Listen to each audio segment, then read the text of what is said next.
Japan में संसदीय चुनाव प्रक्रिया में मतदान शामिल है। वोटों की गिनती के बाद परिणामों की घोषणा की जाती है। सनाए ताकाइची को प्रधानमंत्री चुना गया। यह प्रक्रिया जापान के संसदीय सदनों में होती है। लिबरल डेमोक्रेटिक पार्टी (LDP) और जापान इनोवेशन पार्टी (JIP) नया गठबंधन बना रही हैं। यह गठबंधन पुराने गठबंधन के टूटने के बाद बनाया गया है। यह नया गठबंधन जापान की राजनीति को कैसे प्रभावित करेगा? सनाए ताकाइची के पहले संबोधन में अर्थव्यवस्था को प्राथमिकता दी गई। सामाजिक सुरक्षा को सरकार की नीतियों में महत्वपूर्ण स्थान दिया गया। सुरक्षा नीति पर भी ताकाइची ने अपने संबोधन में जोर दिया। उनकी सरकार राष्ट्र के विकास के लिए प्रतिबद्ध है। आर्थिक विकास को बढ़ावा देना सरकार का मुख्य लक्ष्य है। सामाजिक और आर्थिक सुधारों पर ध्यान केंद्रित किया जाएगा। सनाए ताकाइची के मंत्रिमंडल में महिलाओं की संख्या कम है। मंत्रिमंडल में केवल 2 महिलाओं को मंत्री पद दिया गया है। यह महिला नेतृत्व की दिशा में एक छोटा कदम है। नई सरकार की राजनीतिक दिशा पूर्व प्रधानमंत्री शिंजो आबे की नीतियों को आगे बढ़ा सकती है।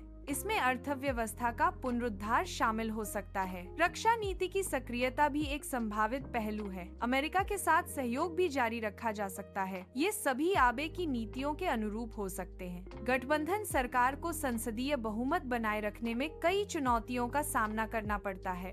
गठबंधन की थोड़ी सी कमजोरी भी सरकार के लिए मुश्किलें खड़ी कर सकती है। गठबंधन की स्थिरता सीधे तौर पर सरकार की नीतियों को प्रभावित करती है। कमजोर गठबंधन के कारण नीतियों को लागू करने में बाधा आ सकती है। विभिन्न दलों के हितों का समन्वय करना एक बड़ी चुनौती होती है। संसदीय बहुमत सुनिश्चित करने के लिए निरंतर प्रयास और समझौता आवश्यक है। महिलाओं के लिए राजनीतिक सामाजिक अवसरों को बढ़ाना महत्वपूर्ण है।